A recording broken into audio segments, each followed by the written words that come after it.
So you're barely over 500 and you want to make some moves for your team to see if you can improve the strength of your roster. So what do you need to do? You need to buy low and sell high. In this episode, we brought on an expert to help you figure out the decisions you need to make to win your fantasy basketball championship. So I got my man Tim in the house who is about to run down some buy lows and some sell highs for your ears. Tim, how you feeling today? Oh, absolutely beautiful. Good to be here, man. Good to see you. Yeah, we're honored to have you, brother. So let's jump right in, man. I know you got some stuff up your sleeve today. Are we going buy lows first or sell highs? We got to go sell highs. We got to get these guys out of the way. You know, the ones you need to get rid of. I got a couple ones. We're going to go really obvious, and then we'll kind of tailor down to some sneaky names that you need to get rid of. The first one. Oh, absolutely. First one, we're going to go to Orlando. Yeah, I love Desmond Bane, but guys, we got to sell high. Unfortunately, I mean, he's top 20 like over the past basically 3 weeks since Paolo's been out, but Paolo's got to come back. Yes. So then what do you do then? And we love the production, but there's no way he's going to be the number one option now, you know, when Paolo comes back. So if you can get some value while you can, I hate to say that it hurts my heart because I'm a big Bane fan. Yeah. But if you can try and get a top 30 guy back, yeah, do it. Like, go get it. You got to think long term with this vision. Yeah, I agree, Tim. And I know in draft season, people were pretty much like, Desmond Bane is going to be okay. He's going to be fine. Draft him. And then the season started and he was stinking up the joint, right? Bad. Really bad. So now that we have a little glimmer of hope, I think this is an excellent, excellent recommendation. What else you got, Tim? Yeah, we'll keep it obvious. Let's keep it obvious. We're going to Atlanta. I hate this one too because I was very surprised that he could even do this. But I think we got to go sell on to kill Alexander Walker. Oh yeah, this is easy money. If you want to get easy money, you go sell this man immediately. Trey still, I think about 2-3 weeks out. So you got time to buffer. If he puts up some more big games, hey, that's helping your case.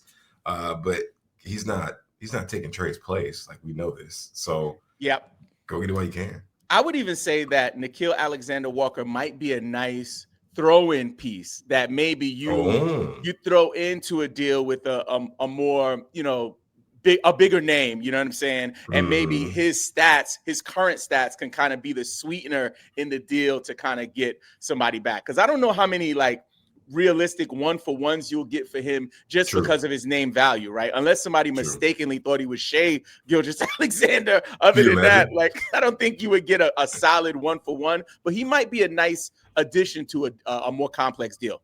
Yeah, that's a good idea too. Hey, if you could throw him in and get a second rounder or a first rounder, I'd do it. That's what I'm saying. What else you got, Tim? I got another one. Actually, I got two of them. I think two more for you. That'll be really good. One, everyone loves this guy in New York, and the minutes are back up, so he's just going crazy right now. And unfortunately, that's Josh Hart. And I have a Josh Hart, one of my teams too. He's one of my guys, but there's no OG. And you could even be like, well, Tim, he's just going to take Miles McBride's place and then still be in a starting lineup. Yeah, man, but he's not going to play 38 minutes. Like, the minutes just won't be there. That's the problem. That's good. And and the minutes, when the minutes are up, he goes crazy. When the minutes are down, he tails it off. And you'll kind of sit in that top 75, top 80 range. So don't be afraid to sell, man. I did hear recently, I watched a Knicks game recently, and you know how the press conference will come on.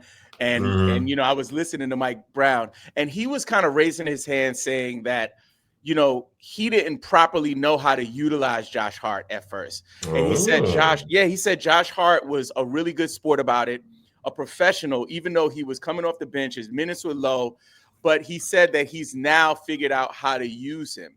So I'm curious to see if long-term that will play out, because we know, like, Josh Hart, like, he had a really good season last year, but it was a whole different system. And for me, I've always looked at Josh Hart as like a waiver wire dude. So over the last couple of years, him being like, what? Right.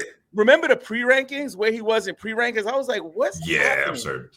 So I agree with you that definitely he's a sell high, but I do believe whoever gets Josh Hart, there is a nice risk versus reward on what Mike Brown is unlocking with him right now, because we don't know if he'll be able to sustain some of this value. Yeah, I agree. I agree. He'll get some minutes. I think he's in the system now, but it won't be as good as it's been. Yeah. Especially with OG out. I agree.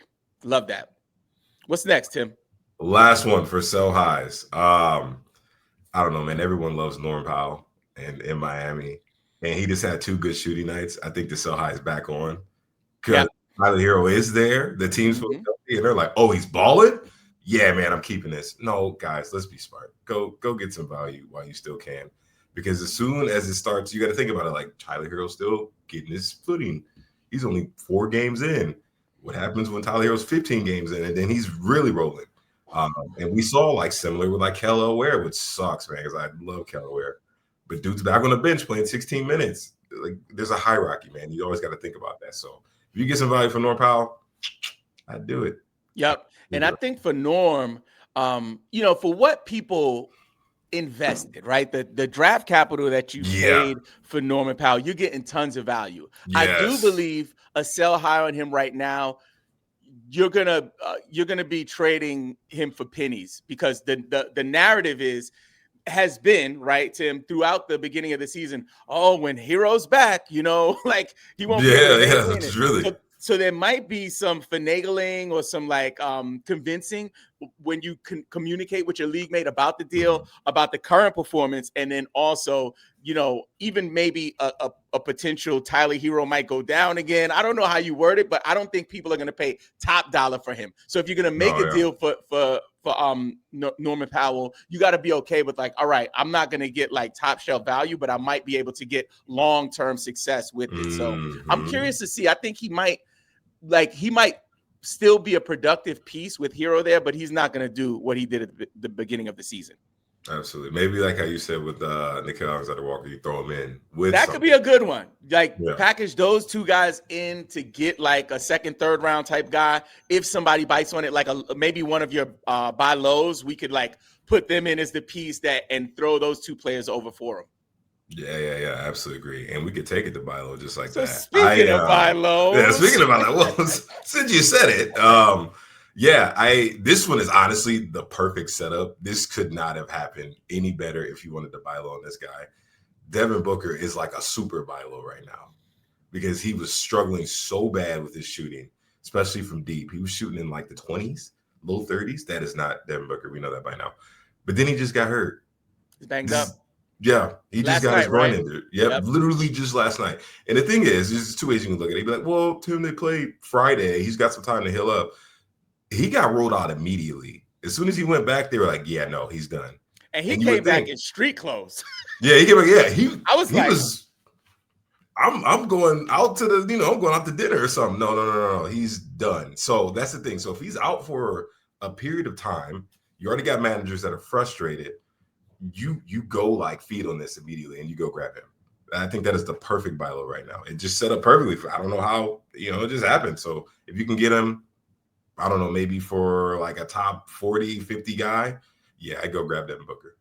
love that. And while we're speaking about that, I think some of the ramifications of that injury is the Colin Gillespie pickup. Oh If yeah. he's lingering on your waiver wire right now, Grab him. that man, because I'm telling you, like he was already providing value with Devin Booker there, but he's still out there. Like people just don't know. And hey, I would make that a priority to go grab him. Oh yeah. And if he racks up some value, that's a sell high in the future. Yeah. Gotta think about it like that. My next one actually is his former teammate, and I am a big fan of this OG myself. But Kevin Durant's efficiency is in the gutter, and it doesn't make any sense. And you could argue, well, Tim, he's an unk now, man. He's like 37. Yeah, sure, fine. But you just don't go from being like a 53+% shooter to 47 in one season. It doesn't happen that fast. So essentially, he had like a 30+ point game yesterday, but he still shot 40%. And people were like, yeah, he gave me 30 points, but he's like shooting me in the gutter. Perfect. Yep. Good, go buy low. Like you're telling me exactly what I want to hear to strike on Kevin Durant. So I'd still go shoot for the old guy. Yeah, KD is, he's been the model of efficiency throughout his career, right? So I think that this outlier performance for this season, I think it will correct itself. But I do think that there might be a sacrifice in one of his other categories or one of his other areas. You know what I Yeah. mean? I don't know what it is right now, but I feel like on this team, because they're rich with talent. They got a lot of talented dudes on that squad. And I think for the first time in a long time, he might not be the guy. Like Şengün might be the guy and the guy Yeah, for it the doesn't have to future. be. And even with Booker when he played in Phoenix, KD almost like grabbed the wheel, and it was like Booker conceded a little bit. It was like KD is here. I don't feel like that's happening in Houston, so I think he might also be trying to like find his true identity on this team. But another thing I wanted to talk to you about while we're on KD is Curry, LeBron, and KD. This passing of the Mm, guard, not just for fantasy, but for yeah. NBA in general. And NBA. and I've been waiting, Tim, for LeBron to fall off, right? Like every year, like you remember, like You're like checking the watch. I don't know if you remember One of this, these but days. Tom Brady, later in his career, on First Take, Max Kellerman used to be like, "It's he's gonna like fall off. He's gonna really crash and burn." Every year he would say that and never happened, right? For LeBron, I feel like we've been doing the same thing. Do you think this is the year that he's gonna see a sharp decline for fantasy? Yes. Yeah, it's here. I think we're here. And no, it's not because he just put up 10 points and he had to go get his little stat pad at the end of the game. No, that's not the reason. The reason he doesn't have to be number one anymore. He Luka don't is gotta be like, number two. he don't gotta be number two. Austin Reeves is going crazy right now. And honestly, to be fair, most of that's gonna hold for Austin Reeves. He looks confident. And LeBron's okay taking the back seat to two of them. He's really in the back seat because they're both in the front seats. So it hurts because LeBron's got a special place in a lot of people's heart. But you gotta think logically, man. I don't think this was the year. He's old. He'll be 41.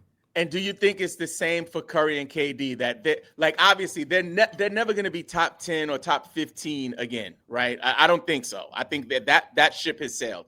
Top 25, maybe top 30, they can. Do you think that they're also going to be facing a sharp cliff either this year or in the near future? Yeah, luckily for both Kevin Durant and Steph's games, their game allows them to kind of have some better longevity because a lot of this is just jump shooting. They're not driving to the rim and all that. I mean, Steph, I hope he doesn't have a sharp decline in his 3-point shooting. He should be good. And same with KD. He's still 7 foot. He's still going to shoot the ball very well. He shoots middies most of the time. So you may have like maybe one, maybe two more like good years, and then it's just going to start trickling off. Yep. Yeah, I agree. All right, so let's get back to those buy lows. This one is not as obvious, and honestly, I love these two because you could probably get them for like lint out of your pocket, but you should probably go grab Keyshawn George. And I'm a big Keyshawn George truther myself, to be real. His efficiency is so bad. I'm to be honest, I think he's shooting like 29% over the last week. That's how bad the field goal is right now. And the thing is, everyone's looking at CJ McCollum like, oh, look at CJ McCollum hooping. Good. Yeah, he's not going to be there the whole year. And if he is, he's not going to play the whole year. Keyshawn George is part of their future along with Alex Sarr. You got Trey Johnson. You know the whole deal. They're looking to build. They're looking to become a team to compete in the future. So if you can get him for cheap now for like nothing, you can like literally go throw some waiver wire guy. I'm pretty sure it's a deal and it'll work. I would go do it. Yep. And I think that would be appealing, especially because of I talk about name value a lot because, many of the folks who view our channel are new to fantasy, right? So they might not be up on like the Alex Sars and the Keyshawn Georges of the world. They know about Steph Curry. I'll definitely take LeBron or, like KD. So I think that because his name value isn't quite there, this could be an amazing opportunity to maybe even get him for peanuts, to be honest, just because of the name value. And especially if in the league, like, if he's at all like his roster percentage is like dropping, that's a great signal that you could maybe take advantage of it. Yeah. Good PRA guy. He's like 16, 6-4, and he'll give you like a steal on the block. Like I would take that any day, personally. Love it. I have two more for you if we got time for it. Yeah, we definitely do. Let's run it. We are going back to New York, and I'm a big fan of this guy. Although he may not be a first rounder this year, I think he can sit just around the turn. Like he'll be around that like 12, 13 spot. And you can go grab Cat right now as a buy low. And the Carl problem with Anthony Towns. That's what Carl I'm. Anthony Hey, Towns. I've been waiting for Cat to get it together, yo. Like See, me I'm too. like heartbroken with the start, but like I think this could be opportunity.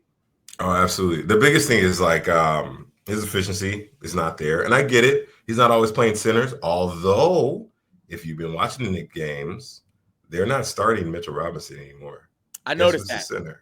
Yep. And that's the biggest problem. One is that like he's not around the basket as much because he's not playing center. But two, his defensive numbers are like all the way in the gutter. It's like 0.3 steals and like 0.5 blocks. He at least is averaging a steal in around 0.7. So once that all kind of trickles back up with the efficiency, he'll shoot right back up into the second round. That's all. It just takes a little thing, little minuscule things. He's got the rebounds. His threes are sitting in a pretty fair spot that they usually need to sit in. And he's scoring well, about 22 points. He may not get to 25 like he was last season, like 24, 25, but that's all you need, and he'll trickle right back up into the high second round range. Yeah, and I always talk about how Cat has always been like a 20 and 10 guy until Always. until Rudy Gobert got to town in Minnesota. And when he came to town, something happened to Carl Anthony Towns that made him just, decrease in value, right? And then last year, people forget, people was out here talking about MVP for Carl Anthony Towns last year. People was literally like, yo, this dude is in the MVP running. So I think, like you said, there are probably just a couple of knobs and switches that need to be hit, and we'll see him move back up into that second round value. I love that one. Who you closing out the show with? This one is I laugh because even myself, I was like, dude, what is happening with this man? But you still have time to buy on JJJ in Memphis. And it's rough. It My has been. stomach kind of like. You're like, you sure you want to buy on that? No, I'm getting a little sick, Tim. I totally understand. No, that's how I was feeling. I was really like talking to getting people nauseous. team, and I was like, bro, I don't know what's going on, man. I'm about to trade him myself. I'm like really nervous, but he's playing better. He is. He's been playing better. He's in the top 70 over the last week and a half or so. Okay, thank you. He has no blocks. They're gone. They're like absolutely going. He's like 0.3. Like, guys, come on. You telling me a guy that was a past defensive player of the year, he's never going to get the three. I don't think he's ever going to get the three again, especially with Zach Edey, who's been balling, by the way. Looks crazy. Yeah, a lot of people are down on him for the wrong reasons.